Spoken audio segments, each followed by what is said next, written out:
ان الحمد لله نحمده ونستعينه ونستغفره ونعوذ بالله من شرور انفسنا ومن سيئات اعمالنا من يهده الله فلا مضل له ومن يضلله فلا هادي له واشهد ان لا اله الا الله وحده لا شريك له واشهد ان محمدا عبده ورسوله اما بعد فان خير الحديث كتاب الله وخير الهدي هدي محمد صلى الله عليه وسلم وشر الامور محدثاتها وكل محدثة بدعة وكل بدعة ضلالة وكل ضلالة في النار.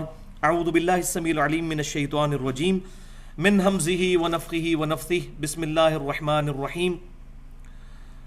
رب اشرح لي صدري ويسر لي امري واحلل عقدة من لساني يفقهوا قولي. بسم الله الرحمن الرحيم.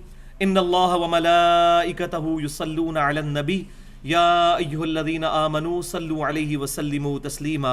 اللهم صل علی محمد وعلی آل محمد کما صلیت علی ابراہیم وعلی آل ابراہیم انک حمید مجید. اللهم بارک علی محمد وعلی آل محمد کما بارکت علی ابراہیم وعلی آل ابراہیم انک حمید مجید. پچھلے ہفتے ہم نے سورۃ النساء آیت نمبر 48 کے تحت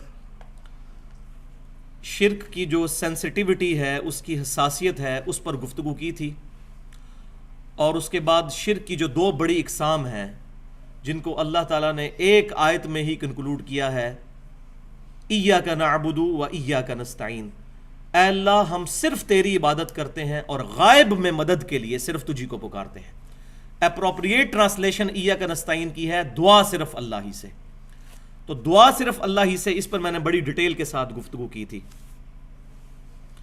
اور وہ گفتگو اس پر کنکلوڈ ہوئی تھی کہ اگلی دفعہ ہم جو باقی کے دو بڑے ٹاپکس ہیں اسی کانٹیکسٹ میں ان کو ایڈریس کریں گے. تو انشاءاللہ تعالی آج کے درس میں پچھلے جو درس کی کنٹینیوٹی ہے اس کو رکھتے ہوئے اگلے دو ٹاپک ہم ایڈریس کریں گے اور ان چیزوں کو سمجھیں گے. آج کا درس چونکہ شاید تھوڑا لمبا ہو جائے تو میں نے اس کو ٹائم کے اندر ختم کرنے کے لیے اپنے جو 50-55 منٹ ہیں حوالے میں مختصراً دوں گا. صرف کتابوں کے نام بتاؤں گا، صحیح بخاری، صحیح مسلم، جامعہ ترمذی. چیپٹرز کے نام نہیں بتاؤں گا تاکہ یہ ہماری ساری چیزیں ایک ہی ریکارڈنگ کے اندر کور ہو جائے. تو اس طرح کرنے سے میں نے اندازہ لگایا کہ انشاءاللہ ہماری یہ گفتگو آج کنکلوڈ ہو جائے گی انشاءاللہ. تو آج حصہ نمبر 2 پر پہلے گفتگو کریں گے. جو میں نے بتایا تھا کہ 4 بڑے بڑے شبہات ہیں جس کی بنیاد پر وہ لوگ جو کہ اللہ کے علاوہ اور ہستیوں کو غائب میں مدد کے لیے پکارتے ہیں وہ ان چیزوں کو سہارے کے طور پر استعمال کرتے ہیں. ان کو 4 بڑے اشکالات کہہ لیں، ایمبیگوٹیز کہہ لیں یا شبہات کہہ دیں. بہرحال اللہ تبارک و تعالیٰ نے قرآن پاک کی تعلیمات اس قدر واضح کی ہیں کہ اس کتاب کے اندر نہ تو باطل آگے سے داخل ہو سکتا ہے، نہ پیچھے سے داخل ہو سکتا ہے، نہ دائیں سے نہ بائیں سے. جو کتنی مرضی کوشش کر لے بے ایمانی کرنے کی، لیکن اللہ تبارک و تعالیٰ نے اس کتاب کی حفاظت کا ذمہ اپنے اوپر لیا ہے. کمپیریٹیو سٹڈی بہت ضروری ہے. اگر ایک قادیانی پوری زندگی صرف قادیانیوں کی باتیں سنتا رہے گا اس کو کبھی بھی ختم نبوت سمجھ نہیں آئے گی. اسی طریقے سے اگر کوئی شیعہ صرف اپنی بات سنتا رہے گا اس کو کبھی بھی اہل سنت کا موقف سمجھ نہیں آئے گا. اور اسی طریقے سے اہل سنت صرف اپنے ہی علماء کی باتیں سنیں گے، ان کو کبھی بھی شیعہ کے سٹانس کے بارے میں سمجھ نہیں آئے گی. تو کمپیریٹیو سٹڈی کرنے کے لیے تمام علماء سے ان کی رائے کتاب و سنت کے مطابق پوچھنی اور پھر حق تک پہنچنے کے لیے اللہ کے حضور دعا کرنا یہ ضروری ہے. تو وہ 4 بڑے شبہات، اشکالات کیا ہیں، اس کو ایڈریس کریں گے. اور پھر اس کا آخری حصہ، تیسرا اور آخری حصہ، کہ کیا کلمہ گو مسلمان بھی شرک کر سکتا ہے کہ نہیں. کیونکہ آج بہت زیادہ یہ راگ الاپا جا رہا ہے اور بڑے بڑے علماء جو ہیں وہ بڑی بڑی توحید کانفرنسیں کر کے لوگوں کو یہ بتا رہے ہیں کہ شرک تو 1400 سال پہلے ختم ہو چکا ہے، لہٰذا اب کوئی پریشانی اور ٹینشن کی ضرورت نہیں ہے. تو انشاءاللہ اس کو بھی آج ایڈریس کیا جائے گا. تو پہلے حصہ نمبر 2 جو ہے 4 بڑے اشکالات وہ کیا ہیں اس کو میں انشاءاللہ ایڈریس کرتا ہوں. تو اس میں اشکال نمبر 1 یہ ہے کہ نیک اعمال جو ہیں یہ اللہ تعالیٰ کی مدد کا ذریعہ ہے.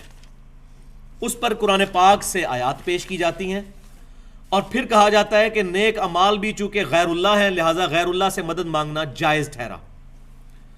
حالانکہ قرآن پاک کا جو ادنا سا بھی اسٹوڈنٹ ہے میری طرح کا، اگر ان آیات کو پڑھ لے تو اس کو خود بخود کنسیپٹ کلیئر ہو جائے گا کہ یہ آیات کس کانٹیکسٹ کے اندر آئی ہیں.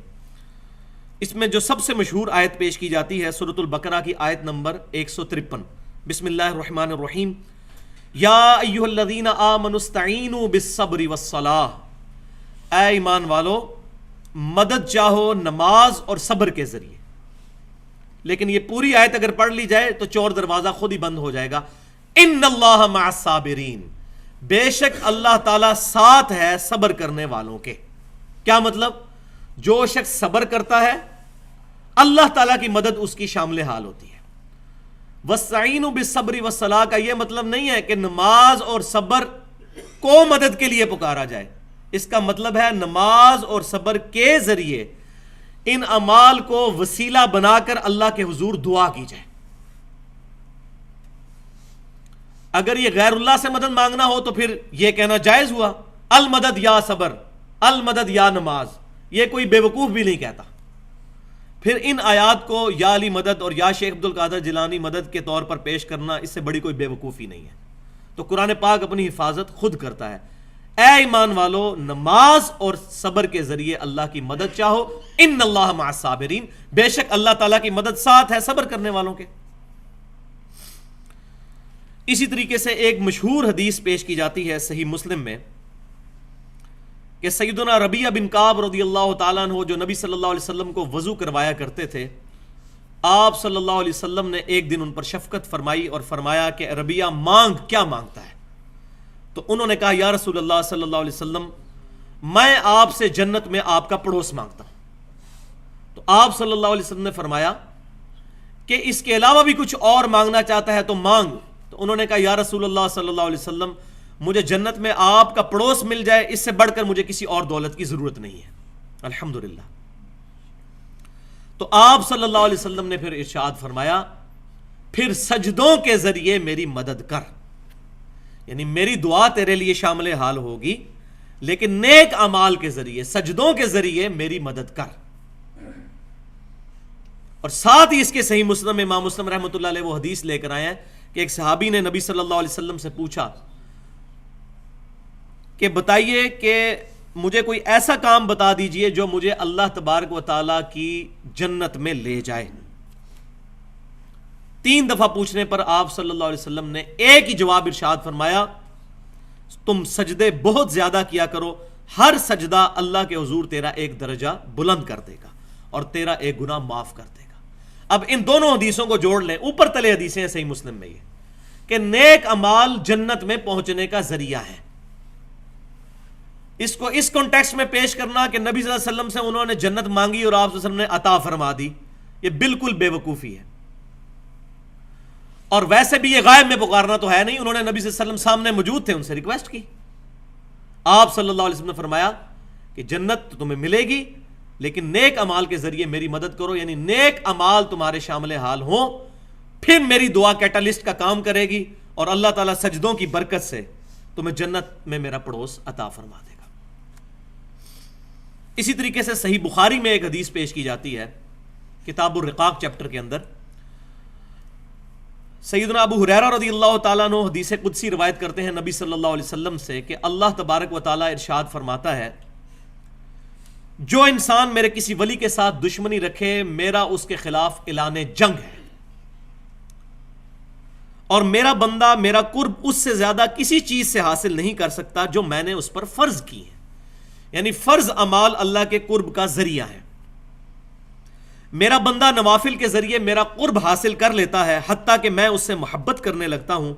جب میں اس سے محبت کرنے لگتا ہوں تو میں اس کا کان بن جاتا ہوں جس سے وہ سنتا ہے اور میں اس کی آنکھ بن جاتا ہوں جس سے وہ دیکھتا ہے اور میں اس کا ہاتھ بن جاتا ہوں جس سے وہ پکڑتا ہے اور میں اس کا پاؤں بن جاتا ہوں جس سے وہ چلتا ہے. سبحان اللہ سبحان اللہ. اب یہ حدیث اتنی پڑھتے ہیں، پوری حدیث نہیں پڑھتے اور پھر کہتے ہیں جی دیکھیں جی جو اللہ کا ولی ہے اب اللہ کہہ رہا ہے میں اس کے ہاتھ بن جاتا ہوں تو یہاں سے ہاتھ پھر اس کا کہاں سے کہاں پہنچ جائے گا. آگے ضربیں تقسیمیں لگا کے خود رزلٹ نکالنے شروع کر دیتے ہیں بجائے پوری حدیث پڑھنے کے. اس کا معاذ اللہ استغفر اللہ یہ مطلب لینا ہی کفر ہے کہ اللہ تعالیٰ بندے کے اندر حلول کر جاتا ہے یا بندے کے اعضاء اللہ کے اعضاء بن جاتے ہیں. اللہ تبارک و تعالیٰ تو ان تمام چیزوں سے پاک ہے. لیس کمثلہ شیء. اللہ کے ہاتھ کا بھی اگر قرآن میں ذکر آیا تو وہ اس طرح ہاتھ نہیں ہے. ہم اس کی کیفیت کے پیچھے نہیں پڑتے. تو کیفیت کے پیچھے پڑے گا وہ سیدھا سیدھا گمراہی کے عمیق گڑھے میں جا کر گر جائے گا. تو اللہ تعالیٰ اس بندے کا ہاتھ، اللہ تعالیٰ اس کا ہاتھ نہیں بن جاتا. یہ بات تمثیلاً بیان ہوئی ہے کیونکہ یہ حدیث آگے چلے. اب جو حصہ یہ چھوڑ دیتے ہیں، اور اگر وہ مجھ سے کوئی چیز مانگتا ہے تو میں اسے عطا کرتا ہوں. اگر وہ کسی دشمن کے مقابلے پہ میری پناہ طلب کرتا ہے تو میں اس کو پناہ عطا کرتا ہوں. اب یہ پورشن بتا رہا ہے اگر معاذ اللہ وہ اللہ تعالیٰ کی صفات کا مظہر بن کے اس کے ہاتھ، اللہ کے ہاتھ اس سینس میں بن چکے ہیں جو یہ کہتے ہیں کہ جو چاہے مرضی کرتا پھرے، تو پھر وہ اللہ تعالیٰ سے پناہ کیوں طلب کرتا ہے اپنے دشمن کے اگینسٹ؟ پھر تو اپنے دشمن کو ایک نگاہ مار کے ساڑ کیوں نہیں دیتا؟ کہتے ہیں نا ایک نگاہ ماری شیخ عبدالقادر جیلانی نے پورے شہر نو اگلا دیتی. پھر کیوں نہیں ایسے کر دیتا وہ؟ تو اللہ تعالیٰ فرما رہا ہے وہ اپنے دشمن کے اگینسٹ بھی مجھ سے پناہ مانگتا ہے، مجھ سے دعا کرتا ہے، میں اس کی دعا قبول کرتا ہوں. یہ مطلب نہیں ہے کہ وہ خود خدائی صفات کا حامل بن جاتا ہے، ورنہ تو اس کو اس چیز کی ضرورت ہی نہیں ہے. لہذا یہ معنی جو ہے یہ حلولیہ نے لیا، اور حلولیہ جو ہے وہ تصوف کے نزدیک بھی گمراہ کن فرقہ ہے جو مسلمانوں میں نکلا. ایون علی بن عثمان حجویری صاحب کشف المحجوب میں تصوف کی بڑی حمایت کرتے ہیں، لیکن انہوں نے بھی یہ بات اس میں لکھ دی کہ یہ گمراہ کن فرقہ ہے حلولیہ، جن کا یہ عقیدہ ہے کہ اللہ تعالیٰ انسان کے اندر حلول کر جاتا ہے. آج الحمدللہ اہل سنت کہلانے والے تینوں گروہ، بریلوی، دیوبندی اور اہل حدیث اور اہل تشیع میں سے کسی کا یہ عقیدہ نہیں ہے کہ اللہ تعالیٰ انسان کے اندر حلول کر جاتا ہے. تمام مسلمان اس عقیدے کو کفر سمجھتے ہیں الحمدللہ، اس میں کوئی شک ہی نہیں ہے. تو لہٰذا اس حدیث کا یہ مطلب ہرگز نہیں ہے جو یہ پیش کیا جاتا ہے. تو اس کا اپروپریٹ مطلب یہ ہوگا کہ اس کا اوڑھنا بچھونا چلنا پھرنا میری ذات بن جاتی ہے. یعنی اس کی اگر نگاہ اٹھتی ہے تو میری رضا کے کاموں میں، اس کے ہاتھ چلتے ہیں تو میری مرضی کے کاموں میں، اس کے پاؤں چلتے ہیں تو میرے فرما برداری کے کاموں میں. یہ مطلب ہے اس کا. ہاتھ بن جاتا ہوں، پاؤں بن جاتا ہوں. جس طرح ہم اردو میں بھی محاورہ بولتے ہیں کہ فلاں کا تو اوڑھنا بچھونا ہی یہ چیز بن چکی ہے. نبی صلی اللہ علیہ وسلم کے بارے میں فرمایا گیا قل ان صلاتي ونسكي ومحياي ومماتي للہ رب العالمین. اے محبوب صلی اللہ علیہ وسلم آپ فرما دیجئے بے شک میری نماز، میری قربانی، میرا جینا، میرا مرنا سب کچھ اللہ کے لیے. میرا اوڑھنا بچھونا اللہ کی ذات ہے. یہ ہے اس کا مطلب. ہاتھ بن جاتا ہوں، پاؤں بن جاتا ہوں، کان بن جاتا ہوں، آنکھ بن جاتا ہوں.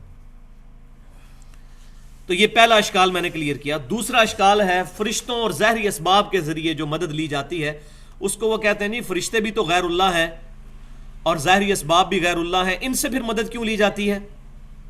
تو بات یاد رکھیں، پورے قرآن اور صحیح احادیث کے اندر کہیں بھی فرشتوں کو پکارنے کے بارے میں کوئی بھی بات رپورٹ نہیں ہوئی. یہ ضرور ہوا کہ فرشتے مدد کرتے ہیں، لیکن میں نے پچھلے درس میں بھی بتایا تھا اصل جھگڑا یہ نہیں ہے. مدد تو آپ یہودی سے بھی لے سکتے ہیں. بخاری شریف کی حدیث ہے نبی صلی اللہ علیہ وسلم کی جب وفات ہوئی تو آپ کی زرہ یہودی کے پاس رکھی ہوئی تھی گروی، تو آپ صلی اللہ علیہ وسلم نے تو یہودی سے بھی مدد لی. لیکن یہ ظاہری اسباب ہے. غائب میں پکارنا اور چیز ہے، دعا کرنا اور چیز ہے. تو یہ جو فرشتے جو مدد کا ذریعہ ہیں، تو اگر یہ مطلب سمجھ لیا جائے تو اب یہ جو آیت پیش کی جاتی ہے سورہ التحریم کی آیت نمبر 4، یہ پرٹیکولر پروفٹ کے بارے میں ہے صلی اللہ علیہ وسلم. حضور صلی اللہ علیہ وسلم کے بارے میں اللہ تعالیٰ فرما رہے ہیں آپ کو تسلی دیتے ہوئے فَإِنَّ اللَّهَ هُوَ مَوْلَاهُ، بے شک اللہ تعالیٰ آپ کا مددگار ہے، ان کا مددگار ہے نبی صلی اللہ علیہ وسلم کا. وَجِبْرِيل، اور جبریل علیہ السلام بھی نبی صلی اللہ علیہ وسلم کے مددگار ہیں. وَصَالِحُ الْمُؤْمِنِينَ، اور نیک مومنین بھی نبی صلی اللہ علیہ وسلم کے مددگار ہیں. وَالْمَلَائِكَةُ بَعْدَ ذَلِكَ ظَهِيرٌ، اور اس کے بعد فرشتے بھی آپ صلی اللہ علیہ وسلم کے مددگار ہیں. تو نیک مومنین بھی آپ صلی اللہ علیہ وسلم کے مددگار ہیں. تو جتنے نیک مومنین ہیں قیامت تک وہ سارے پھر حضور کے مشکل کشا ہوئے اس آیت کے تحت. تو آپ صلی اللہ علیہ وسلم پکارا کرتے تھے ان کو، یا شیخ عبدالقادر جیلانی المدد، یا امام بخاری المدد. یہ مطلب اگر لیا جائے اس سے بڑی کوئی گستاخی نہیں ہے، اور انسان جو ہے وہ نہ صرف گستاخی بلکہ دار کفر کے اندر داخل ہو جائے گا، والعیاذ باللہ تعالی.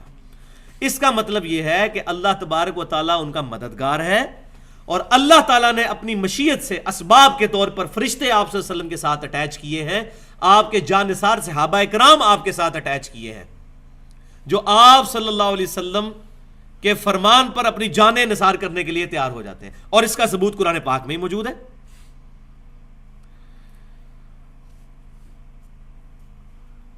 وَإِن يُرِيدُوا أَن يَخْدَعُوكَ فَإِنَّ حَسْبَكَ اللَّهُ هُوَ الَّذِي أَيَّدَكَ بِنَصْرِهِ وَبِالْمُؤْمِنِينَ۔ تو اے محبوب صلی اللہ علیہ وسلم، اگر وہ منافقین آپ کو دھوکہ دینا چاہیں تو اللہ آپ کے لیے کافی ہے، وہی ہے جس نے آپ کی مدد کی اپنی طرف سے مومنین کے ذریعے، یعنی جانثار صحابہ آپ کو عطا کیے جو آپ کے فرمان کے اوپر اپنی جانیں لٹانے کے لیے تیار ہو گئے۔ یہ اللہ تعالیٰ نے صحابہ کرام کے دلوں میں آپ صلی اللہ علیہ وسلم کی عظمت بٹھا دی۔ پھر استستغیثون ربکم، یہ آیت نمبر جو میں نے پڑھی سورۃ الانفال کی آیت نمبر 62 تھی، اب سورۃ الانفال کی آیت نمبر 9۔ اور اے محبوب صلی اللہ علیہ وسلم، وہ وقت یاد کرو جب آپ اپنے رب کے حضور فریاد کر رہے تھے جنگ بدر کے اندر، فاستجاب لکم انی ممدکم بألف من الملائکۃ مردفین، تو اللہ تعالیٰ نے آپ کی فریاد سنی اور کہا کہ میں 1000 فرشتوں کے ذریعے آپ کی مدد فرماؤں گا۔ لیکن نبی صلی اللہ علیہ وسلم نے فرشتوں کو پکارا، یا جبرائیل المدد، یا میکائیل المدد، یا اسرافیل المدد، نہیں، اس آیت میں آ رہا ہے کہ اللہ کو پکارا تو اللہ تعالیٰ نے فرشتے بھیج دیے، جیسا کہ صحیح بخاری کے اندر حدیث ہے، وہ تو ہم سب فرشتوں کو منگوا سکتے ہیں، فرشتوں کی بکنگ کروا سکتے ہیں۔ کتاب الوکالہ چیپٹر میں انٹرنیشنل نمبرنگ کے مطابق 2311 نمبر حدیث ہے، جب کوئی شخص رات کو سوتے وقت آیت الکرسی پڑھ لیتا ہے تو اللہ تعالیٰ کی طرف سے ایک فرشتہ مقرر ہو جاتا ہے اس کی حفاظت پر، یہاں تک کہ صبح ہو جائے۔ لیکن کیا ہم فرشتے کو پکارتے ہیں؟ فرشتے کو پکاریں گے شرک، پکارنا اللہ کو ہے مدد کے لیے، اللہ تعالیٰ فرشتے کو بھیجے، یہ اللہ کی مرضی۔ تو اس کو پیش کیا جاتا ہے کہ فرشتے بھی مددگار ہیں۔ اب اسی کے ساتھ وہ چیز جو ظاہری اسباب کے بارے میں، تو وہ میں نے بیان کر دیا کہ صحابہ کرام نبی صلی اللہ علیہ وسلم کے ساتھ ظاہری اسباب کے طور پر تھے۔ اب بخاری اور مسلم سے وہ حدیث پیش کی جاتی ہے کہ جی غزوہ خیبر کے موقع پر نبی صلی اللہ علیہ وسلم نے حضرت علی سے مدد مانگی تھی، تو حضرت علی رضی اللہ تعالیٰ عنہ کو غائب میں پکارا تھا، آپ نے فرمایا تھا علی کو پیش کیا جائے، ایک رات پہلے آپ نے فرما دیا، بخاری مسلم کی متفق علیہ حدیث ہے، کل میں اس شخص کے ہاتھ میں جھنڈا دوں گا جو اللہ اور اس کے رسول سے محبت کرتا ہے، اللہ اور اس کا رسول اس سے محبت کرتے ہیں۔ تو سیدنا علی کو جب بلایا گیا تو آپ کو تو شعبے چشم تھا، آپ کو تو نظر ہی کچھ نہیں آتا تھا، آپ صلی اللہ علیہ وسلم نے اپنا مبارک لعاب دہن ان کی آنکھوں میں لگایا، ان کی آنکھیں ٹھیک ہو گئی، پھر آپ صلی اللہ علیہ وسلم نے جھنڈا دیا اور برکت کی دعا فرمائی، آپ کی دعا کی برکت سے فتح ہو جائے۔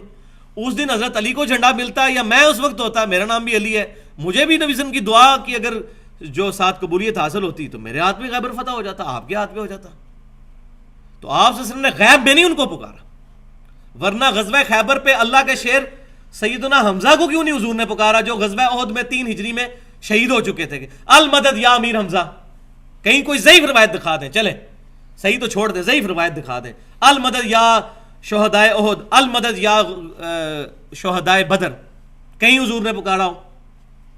تو یہ بالکل نان سینس بات ہے ان چیزوں کو پیش کرنا۔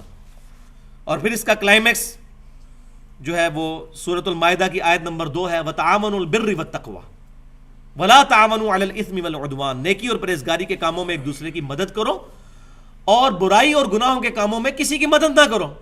اب یہ اللہ خود حکم دے رہا ہے کہ ایک دوسرے کی مدد کرو، یہ غائب میں پکارنا نہیں ہے، یہ ظاہری اسباب کے طور پر ہے۔ اسی طریقے سے عیسیٰ علیہ السلام نے بھی اپنے حواریوں سے کہا من انصاری اللہ، کون ہے جو اللہ کے لیے میری مدد کرے؟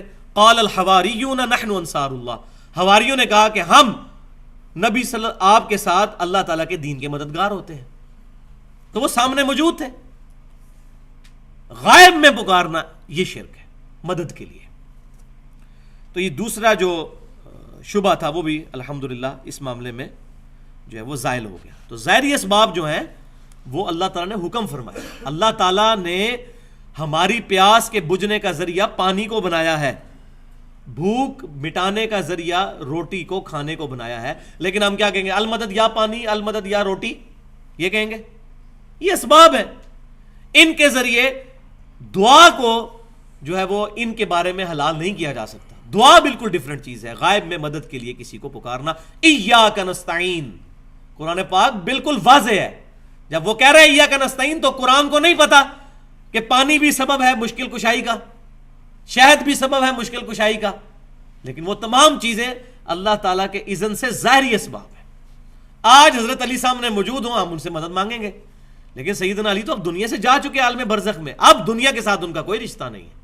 اب پکارا جائے گا تو خالصتاً شرک اور ناقابل معافی جرم، والعیاذ باللہ تعالی.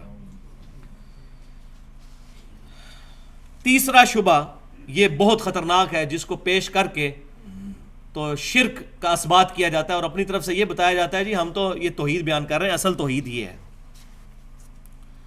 اور وہ نبی صلی اللہ علیہ وسلم کے معجزات کا سہارا لیا جاتا ہے کہ دیکھیں جی کبھی کسی صحابی کو کوئی مسئلہ درپیش ہوتا تھا تو نبی صلی اللہ علیہ وسلم کے پاس جاتے تھے. بالکل اس کا کوئی انکاری ہے؟ آپ صلی اللہ علیہ وسلم سے جا کے دعا کروایا کرتے تھے، اپنی پرابلم آپ کے سامنے رکھتے تھے، آپ صلی اللہ علیہ وسلم کی دعا کی برکت سے ان کی مشکلیں حل ہو جایا کرتی تھی. لیکن آج آپ صلی اللہ علیہ وسلم کے ساتھ ہماری کمیونیکیشن نہیں ہو سکتی. مثال کے طور پر صحیح بخاری اور مسلم کی متفق علیہ حدیث ہے کہ بارش نہیں ہو رہی تھی تو صحابہ کرام نے جمعے میں خطبے کے دوران ایک صحابی نے عرض کیا اللہ کے رسول صلی اللہ علیہ وسلم آپ اللہ کے حضور دعا کریں کہ اللہ تعالیٰ بارش نازل فرمائے. تو آپ صلی اللہ علیہ وسلم نے دعا کے لیے ہاتھ بلند کیے، ابھی ہاتھ نیچے ہی آئے تھے کہ زارو قطار بارش شروع ہو گئی اور وہ بارش پورا ہفتہ جاری رہی، حتیٰ کہ اگلے جمعے کو وہی شخص دوبارہ کھڑا ہوا، یا رسول اللہ علیہ وسلم آپ دعا فرمائیے کہ ہمارے گھروں پر بارش نہ ہو، سائڈ کے علاقوں پر بارش ہو، ہماری چھتیں ٹپکنے لگ پڑی. تو آپ صلی اللہ علیہ وسلم نے دعا فرمائی کہ اے اللہ ہمارے ان گھروں پر بارش نہ ہو، سائڈ کی گرد و نواح کی جو زمینیں ان پر بارش ہو. تو بالکل ٹھیک ہے. اسی طریقے سے بخاری اور مسلم کی متفق علیہ حدیث ہے، سیدنا ابو ہریرہ رضی اللہ تعالیٰ عنہ نے حضور صلی اللہ علیہ وسلم سے اپنے حافظے کی شکایت کی کہ میرا حافظہ کمزور ہے. تو آپ صلی اللہ علیہ وسلم نے یوں ہوا سے یوں مٹھی بھر کر ان کی چادر میں ڈالی اور فرمایا اس کو سینے سے لگا لو. وہ کہتے ہیں اس کے بعد میں کوئی حدیث نہیں بھولا. تو آپ صلی اللہ علیہ وسلم کا یہ معجزہ ظاہر ہوا. یہ تمام کی تمام چیزیں معجزے کے طور پر ظاہر ہوئی. لہذا انہی احادیث کی وجہ سے میں تحت الاسباب اور فوق الاسباب والی تقسیم کو نہیں مانتا. یہ امبیگوس ہے کہ جو چیزیں اسباب میں داخل ہیں وہ آپ کسی سے مانگ سکتے ہیں اور جو اسباب میں داخل نہیں ہیں وہ نہیں مانگ سکتے. یہ بات بالکل غلط ہے، کیونکہ کسی سے حافظے کی دعا کروانا یہ اسباب میں داخل نہیں ہے. اسی طریقے سے بخاری اور مسلم کی متفق علیہ حدیث ہے کہ آپ صلی اللہ علیہ وسلم کی دعا کی برکت سے آپ کی مبارک انگلیوں سے پانی کے چشمے جاری ہوئے. صلح حدیبیہ کے موقع پر 1500 صحابہ نے وضو کیا، جانوروں کو بلایا اور سٹور بھی کر لیا. اور جابر بن عبداللہ کہتے ہیں اللہ کی قسم ہم 1,00,000 بھی ہوتے نا تو وہ پانی کفایت کر جاتا. اب مجھے بتائیں انگلیوں سے پانی کا جاری ہونا یہ تحت الاسباب تو نہیں ہے نا؟ اسباب میں تو یہ چیز نہیں ہوتی، یہ اسباب سے اوپر کی چیز ہے. اسباب میں تو انگلیوں سے زیادہ پسینہ نکل سکتا ہے یا خون نکل سکتا ہے. لہذا یہ تقسیم بھی غلط ہے، ما تحت الاسباب اور ما فوق الاسباب. مسئلہ ہے غائب میں مدد کے لیے نہیں پکار سکتے، چاہے اسباب میں داخل ہو یا اسباب میں داخل نہ ہو، غائب میں مدد کے لیے نہیں پکار سکتے. اسی طریقے سے بخاری اور مسلم کی متفق علیہ حدیث ہے کہ قیامت والے دن نبی صلی اللہ علیہ وسلم اپنے گنہگار امتیوں کی شفاعت فرمائیں گے. تو نبی صلی اللہ علیہ وسلم ہمارے سامنے ہوں گے، آپ صلی اللہ علیہ وسلم شفاعت فرمائیں گے، اس میں کوئی شک ہی نہیں ہے. لیکن غائب میں پکارنا نہیں ہے. یہ میدان محشر میں آپ صلی اللہ علیہ وسلم بھی ہوں گے، صحابہ کرام بھی ہوں گے، ہم بھی ہوں گے، سب لوگ ہوں گے.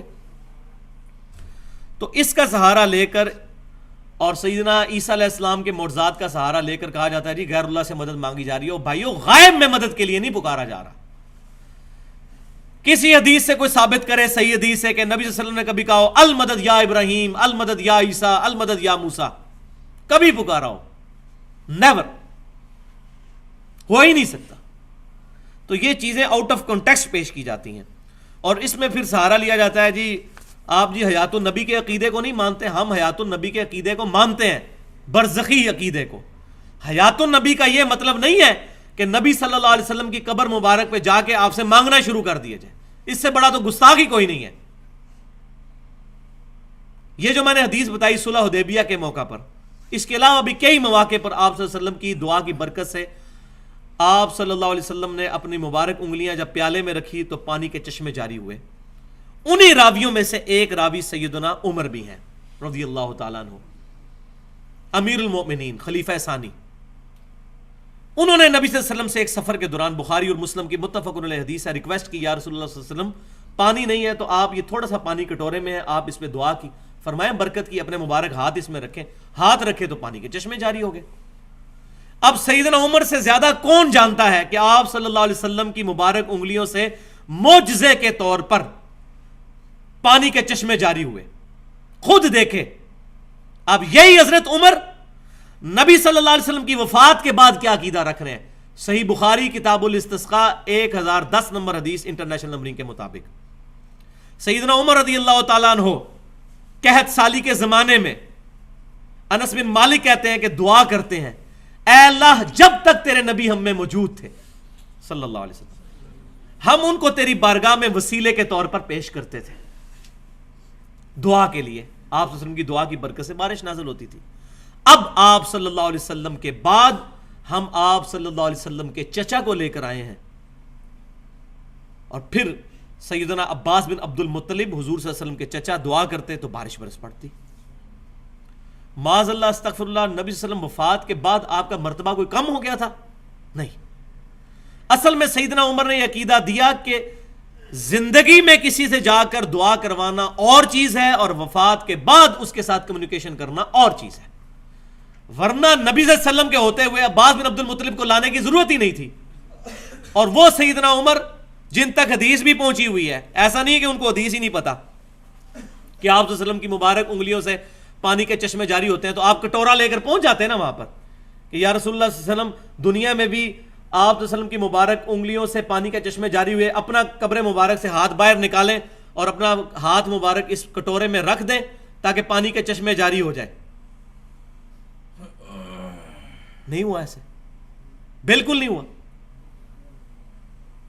تو اس سے صحابہ کرام نے ہمیں یہ عقیدہ دیا کہ وفات کے بعد برزخی حیات کو دنیاوی زندگی پر قیاس کرنا بہت بڑی بے وقوفی ہے، اور یہ انسان کو بسا اوقات شرک کے دائرے کے اندر لے جاتی ہے. گستاخی تو ہوگی، شرک کے دائرے میں بھی انسان پہنچ جائے گا. تو یہ 3 بڑے شبہات. اب چوتھا شبہ،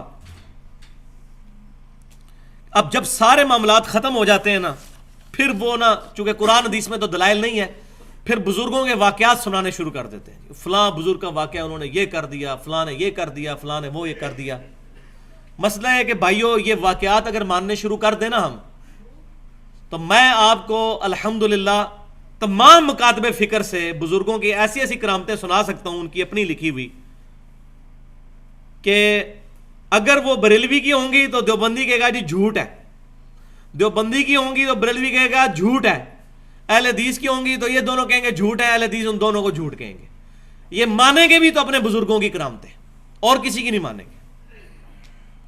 تو جب آپ کسی اور کے بزرگ کی کرامت ماننے کے لیے تیار ہی نہیں ہے تو ہمیں اپنے بزرگ کی کرامت پیش کرنے کی ضرورت نہیں ہے. ہمیں پھر اس بزرگ کی کرامت پیش کریں جو آپ میں اور ہم میں کامن ہے. امام کائنات، سید الاولین والآخرین، شفیع المذنبین، رحمت للعالمین، سیدنا و مولانا امام اعظم محمد رسول اللہ صلی اللہ علیہ وسلم.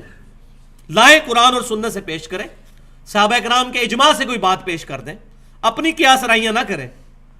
یہ من گھڑت واقعات پیش کر کے کتاب و سنت کا جنازہ نہ نکالیں. تو یہ چوتھا شبہ یہ ہے کہ یا تو واقعات پیش کیے جاتے ہیں، پھر ضعیف قسم کی حدیثیں اور روایتیں اور من گھڑت قسم کی قصہ کہانی پیش کر کے قرآن کی واضح آیات کو کاؤنٹر کیا جاتا ہے. انا للہ و انا الیہ راجعون. یہ کتاب بھائیوں محفوظ ہے. دنیا میں کوئی حدیث آ جائے، 1 ارب حدیثیں بھی آ جائیں، اس کتاب پر پیش ہوں گی. اس سے نہیں ٹکرانی چاہیے. ایاک نستعین، دعا صرف اللہ ہی سے بس. اب کوئی حدیث ایسی نہیں ہوگی جو قرآن کی اس آیت کو کاؤنٹر کر دے. وہ حدیث ہی نہیں ہوگی، وہ حدیث صحیح نہیں ہوگی اصول محدثین پر، میرے آپ کے کہنے پر نہیں، اصول محدثین پر. اب میں یہاں پر انصاف کا تقاضا سمجھتا ہوں کہ ایک چیز بیان کر دوں. انہی واقعات میں سے ایک واقعہ جو بہت مشہور ہے، اور ہمارے سب کانٹیننٹ میں 2 بھاری فرقے جو اپنے آپ کو فخری اہل سنت کہتے ہیں، حالانکہ اس طرح کے واقعات لکھ کے ان کو شرم کرنی چاہیے. اہل سنت کا یہ منہج ہے؟ اہل سنت کا یہ منہج نہیں ہو سکتا. اہل سنت کا منہج کتاب و سنت اجماع کو حجت ماننا ہے، اور جہاں کہیں ان تینوں چیزوں میں کوئی چیز نہ ملے پھر قیاس اور اجتہاد بھی کیا جا سکتا ہے۔ تو چونکہ وہ اپنے آپ کو فخریہ اہل سنت کہتے ہیں، تو اب اہل سنت کی یہ تعلیمات تو نہیں ہے، تو ہمارے سب کانٹیننٹ میں دو بھاری فرقے، نمبر 1 بریلوی اور نمبر 2 دیوبندی، ان دونوں مکتبہ فکر کی دو بڑی جماعتیں اس وقت پوری دنیا میں دعوت و تبلیغ کا کام کر رہی ہیں۔ بریلویوں کی دعوت اسلامی ہے، تقریباً 65 سے 70 ملکوں میں ان کا دعوت کا کام پھیل چکا ہے، بقول ان کے ٹی وی چینل بھی ان کا چل رہا ہے۔ اور دیوبندیوں کی تبلیغی جماعت ہے جن کا دعویٰ ہے کہ تقریباً 168 ملکوں میں ہمارے مراکز قائم ہو چکے ہیں۔ اب دونوں کے سلیبس میں جو کتابیں شامل ہیں ان دونوں میں یہ واقعہ درج ہے۔ الیاس قادری صاحب جو دعوت اسلامی کے امیر ہیں، ان کی کتاب ہے فیضان سنت، اور اس کا چیپٹر ہے مصافحہ اور معانقہ کی سنتیں اور آداب، صفحہ نمبر 654۔ اور دیوبندی عالم شیخ ذکریہ سہارنپوری جن کا لکھا ہوا تبلیغی نصاب پوری دنیا میں لے کر تبلیغی جماعت گھومتی ہے اور پڑھ پڑھ کر سناتی ہے، فضائل درود والا چیپٹر اس کا، اور فضائل حج والا چیپٹر تبلیغی نصاب کا، اس میں فصل نمبر 9 کے صفحہ نمبر 130 کے اوپر فضائل حج میں شیخ ذکریہ صاحب یہ واقعہ لے کر آئے ہیں، انتہائی گستاخانہ واقعہ۔ وہ کہتے ہیں کہ شیخ احمد رفاعی صاحب کہتے ہیں کہ 555 ہجری میں جب وہ حج سے فراغت کے بعد روضہ رسول پر حاضر ہوئے صلی اللہ علیہ وسلم، تو عربی کے 2 شعر قبر رسول پر جا کر پڑھے 555 ہجری میں، یعنی تقریباً 550 سال نبی صلی اللہ علیہ وسلم کو دنیا سے تشریف لے جائے ہوئے ہو چکے ہیں۔ 550 سال کے بعد شیخ احمد رفاعی، جن سے یہ رفاعی قادری سلسلہ بھی چلتا ہے، مصر کے اندر بہت زیادہ ہیں، کویت کے اندر بھی ہیں یہ لوگ، وہ کہتے ہیں جی قبر رسول پر وہ پہنچے، انہوں نے 2 عربی شعر پڑھے جن کا ترجمہ کچھ یوں تھا کہ دوری کی حالت میں اپنی روح کو آستانہ اقدس پر حاضری کے لیے بھیجتا تھا، تو اے اللہ کے رسول صلی اللہ علیہ وسلم، اب میں اپنا جسم بھی لے کر آپ صلی اللہ علیہ وسلم کے پاس آیا ہوں، تو آپ صلی اللہ علیہ وسلم اپنا دستے مبارک اپنی قبر سے باہر نکالیں تاکہ میں اس دستے مبارک کی زیارت کروں اور اس کو بوسہ دوں، ولیعوذ باللہ تعالی۔ یہ کون سا حج اور عمرے میں نبی صلی اللہ علیہ وسلم کی قبر مبارک پر حاضری کا یہ طریقہ کس صحابی سے، کس تابعی سے ثابت ہے؟ ورنہ اس وقت 40 لاکھ لوگ اگر یہی دعا وہاں جا کے کرنا شروع کر دیں کہ یا رسول اللہ صلی اللہ علیہ وسلم اپنی قبر مبارک سے ہاتھ باہر نکالیں، ہم آپ کو ملنے کے لیے آئے ہیں، تو آپ سمجھ سکتے ہیں کہ یہ کتنا بڑا ظلم ہے اس طرح کا عقیدہ رکھنا۔ پھر شیخ ذکریہ صاحب کہتے ہیں کہ 90,000 لوگوں کی موجودگی میں، 90,000 لوگوں کی موجودگی میں نبی صلی اللہ علیہ وسلم نے، یہ ان کے الفاظ ہیں معاذ اللہ استغفر اللہ، اپنی قبر مبارک سے ہاتھ باہر نکالا، شیخ احمد رفاعی رحمۃ اللہ علیہ نے اس ہاتھ کو بوسہ دیا، اور 90,000 لوگ اس منظر کو دیکھ رہے تھے۔ شکر ہے یہ انہوں نے لکھ دیا تاکہ بعد والے تعویل بھی نہ کر سکیں یہ خواب کی بات ہو رہی ہے، یہ خواب نہیں ہے، بیداری کی بات ہے، کیونکہ 90,000 لوگ اکٹھا ایک تو خواب نہیں دیکھ رہے، 90,000 لوگوں نے یہ منظر دیکھا، اور پھر انہوں نے پکی مور لگائی ہے تاکہ کوئی بندہ سانس بھی نہ لے سکے۔ وہ کہتے ہیں انہی دیکھنے والوں میں شیخ عبد القادر جیلانی رحمۃ اللہ علیہ کا نام بھی ذکر کیا جاتا ہے، تاکہ سارے سہم جائیں کہ اب شیخ عبد القادر جیلانی نے بھی دیکھا ہے تو یہ تو جھوٹ نہیں ہو سکتا۔ لیکن واللہ یہ واقعہ 555 ہجری میں آج سے 900 سال پہلے کی بات ہو رہی ہے بھائیو۔ آج سے 100 سال پہلے بھی 90,000 کا مجمع مسجد نبوی میں نہیں آ سکتا تھا، آج سے 100 سال پہلے بھی، آج سے 50 سال پہلے بھی مسجد نبوی میں 90,000 کا مجمع نہیں آ سکتا تھا۔ 1955 میں یہ توسیع کا کام شروع ہوا ہے اور پھر شافات کے دور میں یہ کمپلیٹ ہوا ہے، اب جا کے اس میں کچھ بندے آتے ہیں 1,00,000 1.5 لاکھ کے قریب، اور پھر باہر والے سین بھی ملا کے تقریباً 4.5-5 لاکھ۔ تو 900 سال پہلے کہہ رہے ہیں 90,000، دیکھیں جھوٹ کے پاؤں ہی نہیں ہوتے، کتنا بڑا جھوٹ ہے۔ 9,000 لکھ دیتے تو شاید یہ کو قابو بھی آ جاتا، 90,000 لکھ کے تو جو ہے وہ اپنی نشانی چھوڑ دی، پتہ چل گیا۔ معاذ اللہ استغفر اللہ، یہ باتیں صحابہ کرام علیہم رضوان سے کیوں نہیں ظاہر ہوئیں؟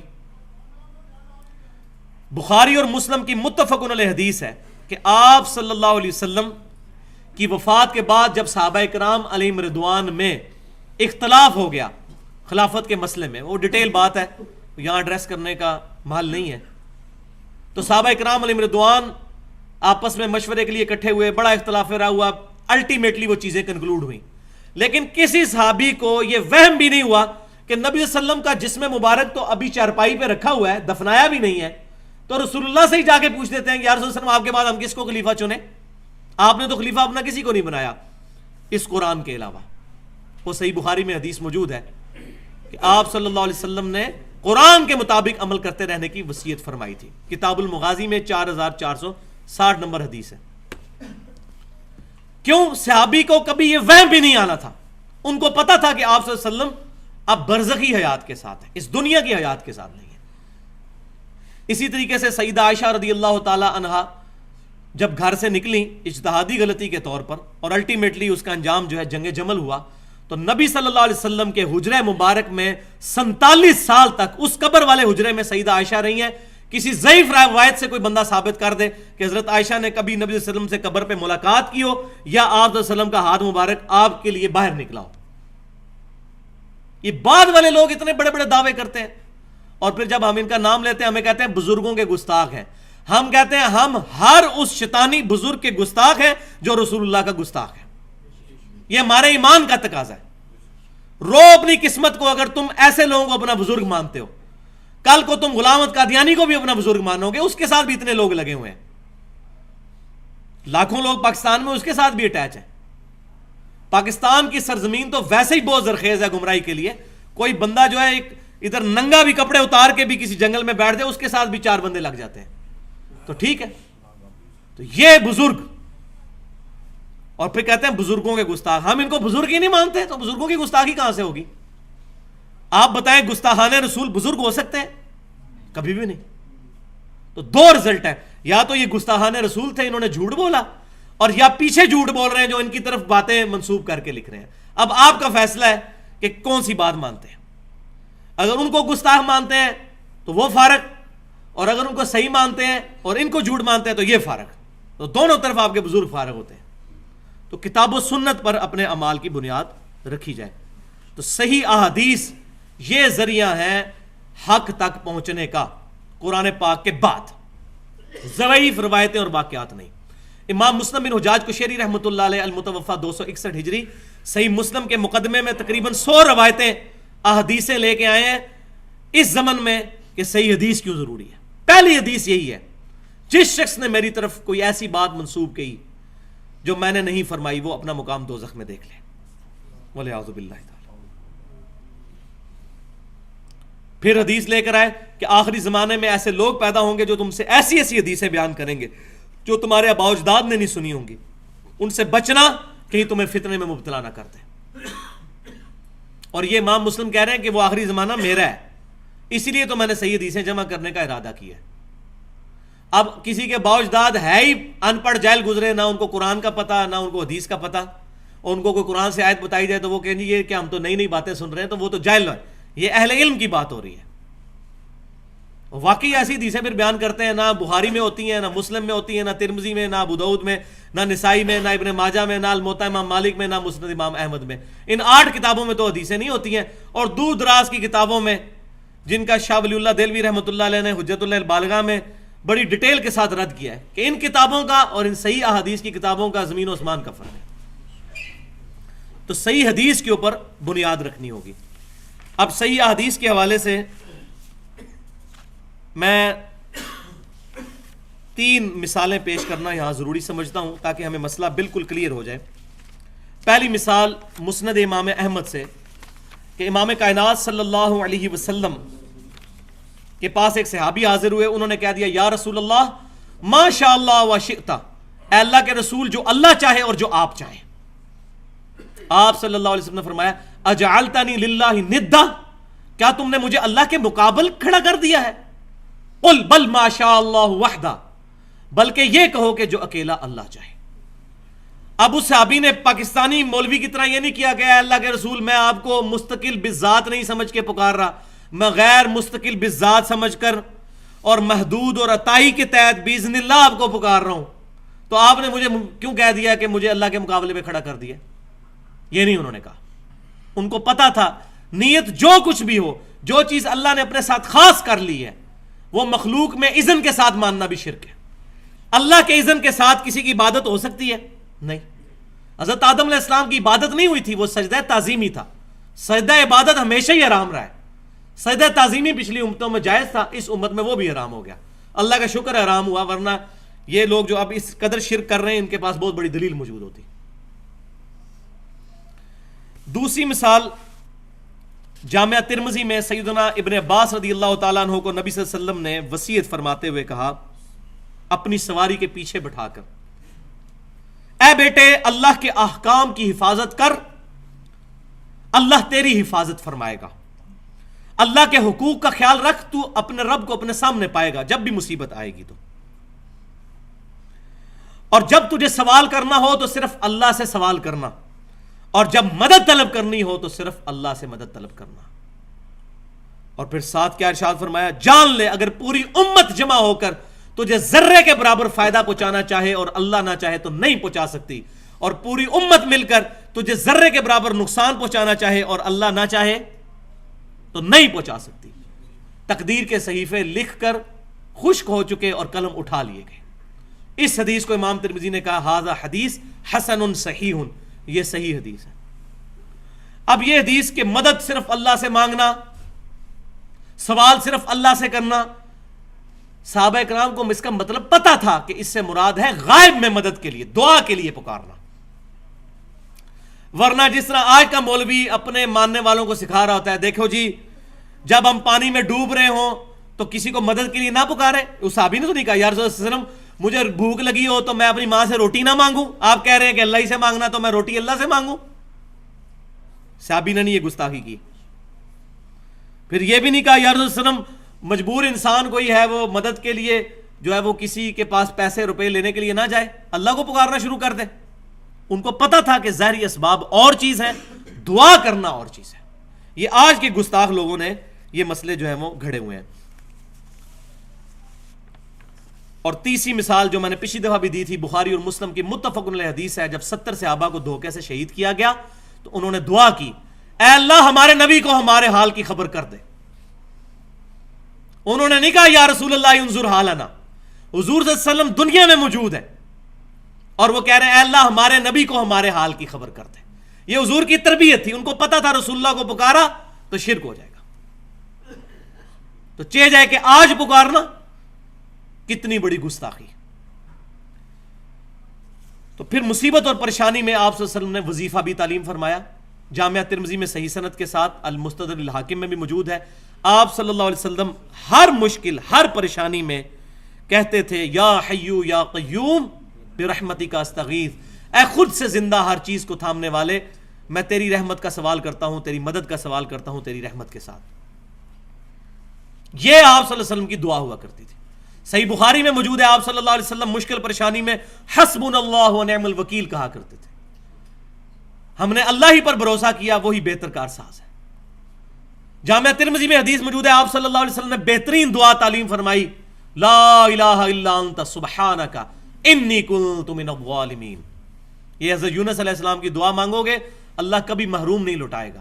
یہ آپ صلی اللہ علیہ وسلم نے ارشاد فرمایا. لیکن تمام کے لیے ذکر و درود شرط ہے. جامعہ ترمذی میں حدیث ہے کہ ذکر و درود جو ہے یہ دعاؤں کی قبولیت کا ذریعہ ہے. ایک بہت لمبی حدیث کا خلاصہ یہ بنتا ہے کہ جو شخص اللہ کا ذکر اور نبی صلی اللہ علیہ وسلم پر درود شریف پڑھ کر اللہ کی طرف متوجہ ہوتا ہے تو آپ صلی اللہ علیہ وسلم نے اس کے لیے فرمایا سل تعطا, سل تعطا, مانگ تجھے دیا جائے گا, مانگ تجھے دیا جائے گا. تو یہ ہمارا دوسرا ٹاپک بھی کنکلوڈ ہوا. اب آخری حصہ آج کا, تقریباً اب پیچھے 20 منٹ باقی ہیں, تو یہ انشاءاللہ امید ہے کہ کور ہو جائے گا ہمارا ان 20 منٹوں کے اندر. یہ بہت امپورٹنٹ ٹاپک ہے جو اب ڈسکس ہونے جا رہا ہے, اور آج کے دور کا بہت بڑا مسئلہ ہے یہ.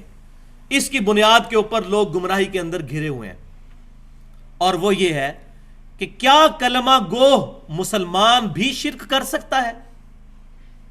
لوگ کہتے ہیں دیکھیں جی, ایک طرف کہتے ہیں کلمہ گو ہے, کلمہ پڑھ لیا, اب اس کو مشرک بھی کہتے ہیں. یہ کیسے ہو سکتا ہے کہ کوئی بندہ کلمہ پڑھے اور وہ شرک بھی کرے؟ واقعی ہم بھی کہتے ہیں یہ کیسے ہو سکتا ہے؟ جس نے صحیح کلمہ پڑھا ہوا ہے وہ شرک تو نہیں کر سکتا, اور جس کو کلمے کا مطلب ہی نہیں پتا وہ تو ضرور شرک کرے گا. میں نے پچھلی دفعہ بھی بتایا تھا, نبی صلی اللہ علیہ وسلم کے مبارک دور میں کاتب وحی جو ہے مرتد ہو گیا تھا. بخاری اور مسلم کی متفق علیہ حدیث ہے. اس کو دفناتے تھے, زمین باہر پھینک دیتی تھی. حضور کے زمانے کے اندر وہ مشرک ہو گیا تھا, آپ کا صحابی تھا, ایمان تو لایا تھا, کاتب وحی تھا, وہی لکھا کرتا تھا. یہ بہت بڑی اریہ مثال ہے، اس کے بعد کوئی گنجائش نہیں رہتی۔ حضور صلی اللہ علیہ وسلم دنیا میں موجود ہے اور وہ بندہ مشرک ہو گیا، عیسائی ہو گیا، حضرت عیسیٰ علیہ السلام کو اللہ کا بیٹا ماننا شروع کر دیا اس نے۔ تو یہ ایک چھوٹی مثال بھی بہت تھی، لیکن اب میں ٹیکنیکلی اس ایشو کو ایڈریس کروں گا تاکہ یہ مسکنسیپشنز اس معاملے میں دور ہوں۔ تو سب سے پہلے سورۃ الانعام کی آیت نمبر 82۔ اب میں وہ دلائل نہیں پیش کروں گا کہ جس میں دو طرف مطلب نکل سکتے ہیں، تو وہ کمزور دلائل کو پکڑ کے جواب دینے کی کوشش کرتے ہیں۔ میں وہ مضبوط دلائل انشاءاللہ پیش کروں گا اللہ کی مدد سے جس کا جواب نہیں ان کے پاس ہوگا، جو شیطان کے ہتھے چڑھے ہوئے ہیں۔ سورۃ الانعام آیت نمبر 82، بسم اللہ الرحمن الرحیم، الذین آمنوا ولم یلبسوا ایمانہم بظلم اولئک لہم الامن وہم مہتدون۔ وہ لوگ جو ایمان لائے پھر ایمان لانے کے بعد اپنے ایمان میں شرک کو شامل نہیں کیا، وہی لوگ قیامت والے دن امن میں ہوں گے، وہی لوگ ہدایت یافتہ ہیں۔ ایمان لانے کے بعد شرک نہیں کیا۔ اس کا شان نزول صحیح بخاری اور مسلم کی متفق علیہ حدیث کے اندر موجود ہے۔ عبداللہ بن مسعود رضی اللہ تعالیٰ عنہ کہتے ہیں جب یہ آیت نازل ہوئی ہم بڑے پریشان ہوئے کہ یا رسول اللہ صلی اللہ علیہ وسلم، اس آیت میں آیا کہ جو شخص ایمان لایا اور ایمان لانے کے بعد اپنے ایمان میں ظلم کو شامل نہ کیا تو وہ شخص قیامت والے دن عمل میں ہوگا، ہدایت پر ہوگا۔ تو یہ ظلم کا جو لفظ آیا ہے، ظلم تو عام معنوں میں تو گناہ میں آتا ہے، ربنا ظلمنا انفسنا، اے رب ہمارے ہم نے اپنی جانوں پر ظلم کیا، گناہ کیا۔ تو یا رسول اللہ صلی اللہ علیہ وسلم کیا قیامت والے دن کوئی بھی امن میں نہیں ہوگا؟ کیونکہ کوئی شخص ایسا نہیں جس سے گناہ نہ ہو۔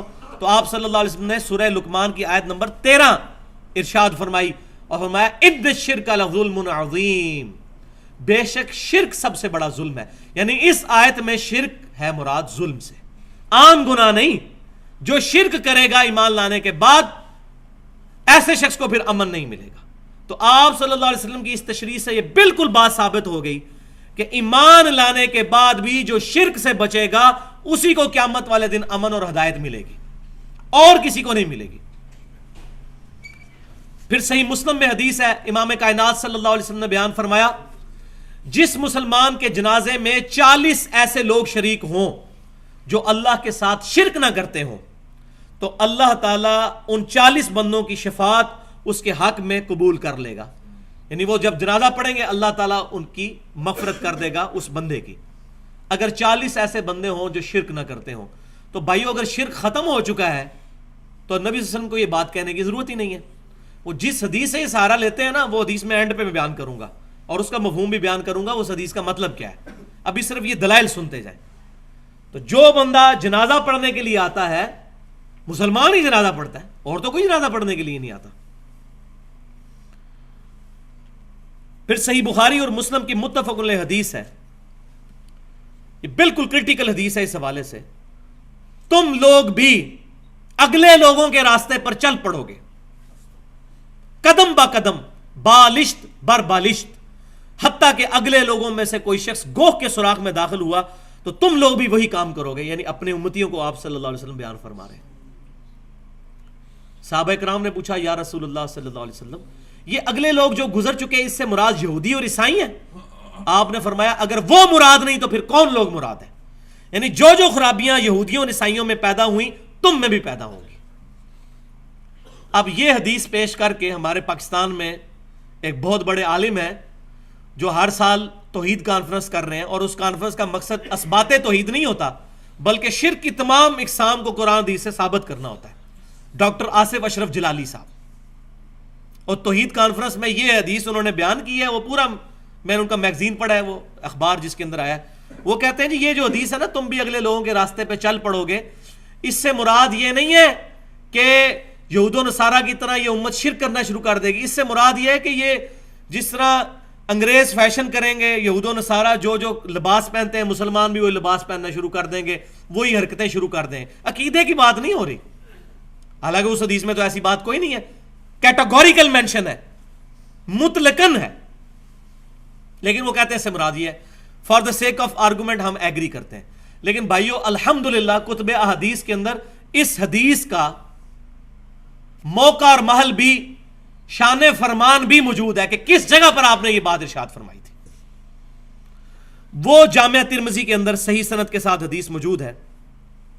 ابو واقد رضی اللہ تعالیٰ عنہ کہتے ہیں جب ہم غزوہ حنین کے لیے جا رہے تھے تو راستے میں ایک درخت آیا جس کو ذات انوات کہا جاتا تھا، جس پر مشرکین جنگ میں فتح کے لیے برکت کے طور پر اپنا اسلحہ لٹکایا کرتے تھے.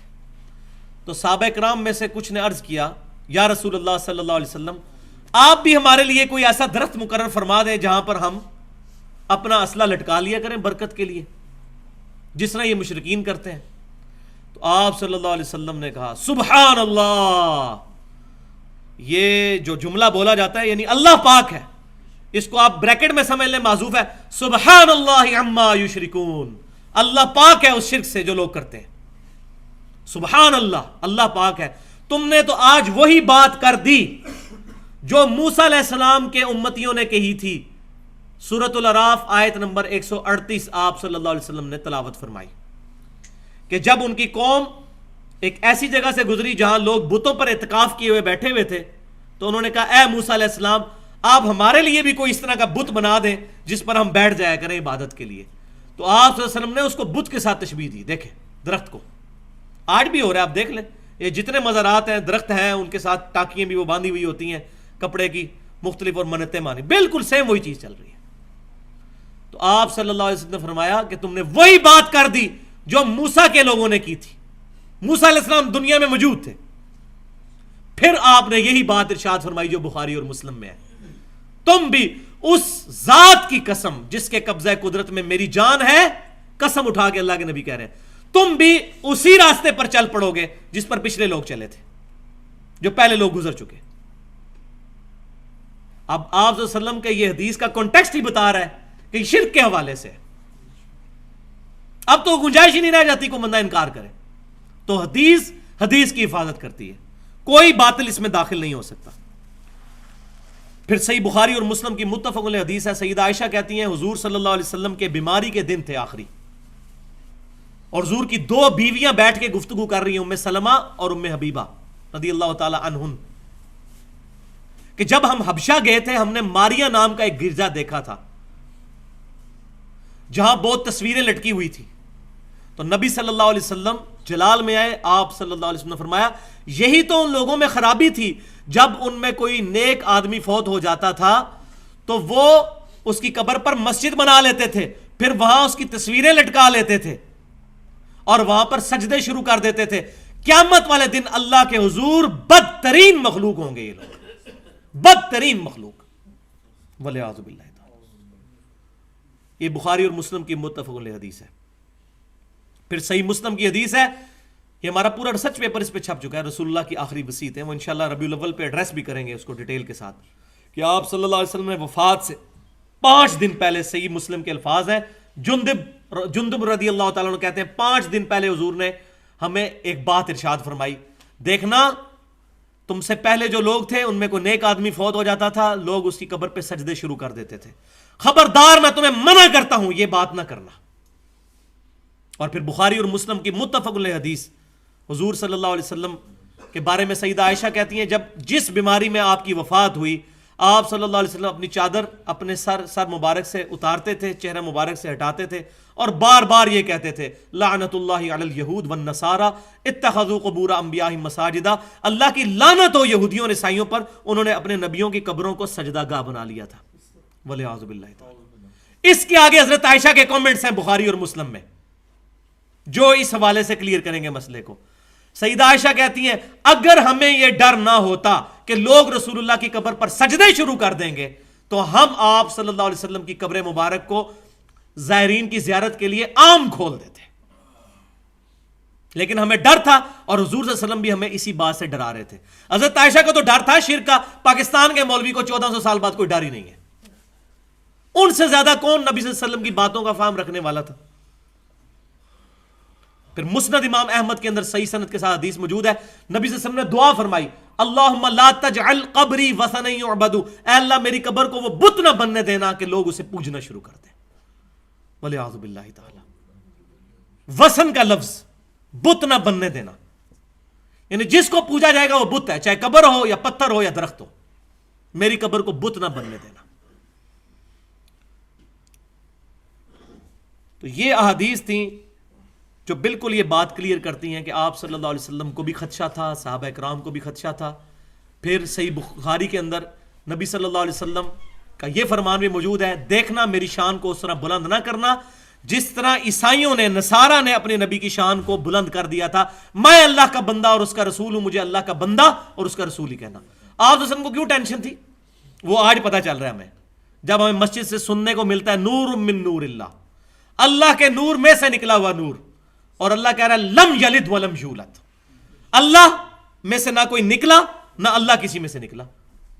یہ صحیح ترجمہ ہے اس کا، بالکل اپروپریٹ ٹرانسلیشن، نور من نور اللہ. وہی یہود و نصارہ والے کام شروع ہو گئے یہاں پر بھی. اللہ تعالی ہمیں محفوظ کرے. اب ہم اس آخری بات کی طرف آتے ہیں کہ یہ امت خوش نصیب امت ہے اس حوالے سے کہ اللہ تعالیٰ نے اس امت کے ایک گروہ کو قیامت تک کے لیے شرک سے محفوظ کر دیا. ایک گروہ کو. وہ جو حدیث پیش کرتے ہیں وہ اب آپ سن لیں. صحیح بخاری اور مسلم کی متفق علیہ حدیث ہے کہ آپ صلی اللہ علیہ وسلم نے غزوہ احد کے جو شہداء تھے ان پر 8 سال کے بعد نماز جنازہ پڑھی، اپنی وفات سے چند دن پہلے قبر پہ جا کے. پھر آپ صلی اللہ علیہ وسلم نے وہاں ایک خطبہ دیا جس میں آپ صلی اللہ علیہ وسلم نے فرمایا مجھے تمہارے بارے میں شرک کا خدشہ نہیں ہے، البتہ مجھے یہ ڈر ہے کہ تم دنیا کے مال کے اندر دنیا میں رغبت کرنا شروع کر دو گے. اس حدیث کو پیش کر کے کہتے ہیں کہ آپ صلی اللہ علیہ وسلم نے چونکہ فرما دیا کہ مجھے شرک کا خدشہ نہیں ہے لہذا شرک بالکل ختم ہو گیا. تو پہلی بات یہ ہے کہ اس خطبے کے بعد وہ حدیث آتی ہے جو آپ صلی اللہ علیہ وسلم کی وفات سے جسٹ پہلے بستر مرگ پر ہے کہ اللہ کی لعنت ہو یہود و نصارہ پر، انہوں نے اپنے نبیوں کی قبروں کو سجدہ گاہ بنا لیا تھا. اور حضرت عائشہ کہہ رہی ہے کہ رسول اللہ صلی اللہ علیہ وسلم ہمیں ڈرا رہے تھے کہ یہ کام نہ کرنا. اگر اللہ نے آپ کو گارنٹی دے دی تھی کہ امت شرک نہیں کرے گی تو حضور کو ڈرانے کی کیا ضرورت تھی؟ کیا اللہ تعالیٰ پر ایمان نہیں تھا نبی صلی اللہ علیہ وسلم کا؟ نعوذ باللہ. ان سے بڑھ کر کون کامل الایمان ہو سکتا ہے؟ وہ مطلب جو لیا گیا اس حدیث سے وہ یہ نہیں ہے. یہ آپ اس حدیث کو غور سے سنیں کہ مجھے تم سے خدشہ نہیں شرک کا. یہ پرٹیکولر خطاب ہے اس گروہ کے ساتھ جو گروہ قیامت تک شرک سے محفوظ رہے گا. اس زمانے میں وہ گروہ صحابہ کرام پر مشتمل تھا اور پھر قیامت تک انہی کے پیٹرن پر مان علی و اصحابی کے تحت ایک گروہ شرک سے محفوظ رہے گا. صحابہ کرام علیہم رضوان اس زمانے میں اس امت کے ریپریزنٹیٹیو تھے، اس وقت کوئی فرقے نہیں بنے ہوئے تھے. پھر انہی کے پیٹرن پر ایک گروہ قیامت تک حق پر قائم رہے گا. اور یہ میں بات اپنی طرف سے نہیں کر رہا، یہ بخاری اور مسلم کی متفق علیہ حدیث ہے کہ آپ صلی اللہ علیہ وسلم نے فرمایا میری امت کا ایک گروہ قیامت تک حق پر قائم رہے گا، کوئی نقصان پہنچانے والا ان کو نقصان نہیں پہنچا سکے گا، وہ غالب رہیں گے علمی دلائل کے اوپر، ویسے نہیں، علمی دلائل کے اوپر، حتیٰ کہ قیامت آ جائے گی. ایک گروہ، اس ایک گروہ کے بارے میں بشارت ہے وہ شرک نہیں کرے گا. بنی اسرائیل میں تو سارے کے سارے گروہ شرک میں مبتلا ہو گئے، لیکن یہ امت توحید ہے، اس کا ایک گروہ قیامت تک حق پر قائم رہے گا. اور یہی جو حدیث بخاری اور مسلم کی ہے اس کا بھی آپ شان ارشاد اگر پڑھ لیں سنن ابی داؤد کے اندر، اس کے اندر موجود ہے پوری حدیث، ترمذی میں بھی ابو داؤد میں بھی، کہ نبی صلی اللہ علیہ وسلم نے فرمایا قیامت اس وقت تک قائم نہیں ہوگی جب تک میری امت میں سے کچھ قبائل مشرکین میں سے نہ جا ملے اور دوبارہ سے بتوں کی پوجا نہ شروع کر دیں. یہ واضح الفاظ. پھر آپ ساتھ ہی فرما رہے ہیں بتوں کی پوجا شروع ہو جائے گی اور میرے بعد 30 جھوٹے دجال پیدا ہوں گے جن میں سے ہر شخص یہ دعویٰ کرے گا میں اللہ کا نبی ہوں، حالانکہ انا خاتم النبیین لا نبی بعدی، میں خاتم النبیین ہوں، میرے بعد کوئی نبی نہیں. اور پھر آپ نے فرمایا اس کے بعد کہ میری امت کا ایک گروہ قیامت تک حق پر قائم رہے گا، کوئی نقصان پہنچانے والا اس کو نقصان نہیں پہنچا سکے گا. اب اس آیت، اس حدیث کا بھی شان ارشاد پتہ چل گیا کہ کس موقع پہ آپ نے فرمایا تھا. پہلے آپ نے ذکر کیا کہ امت میں اس طریقے سے لوگ مشرکین کے ساتھ ملیں گے، بتوں کی پوجا شروع کریں گے، لیکن ایک گروہ بچ جائے گا. تو پتہ چل گیا.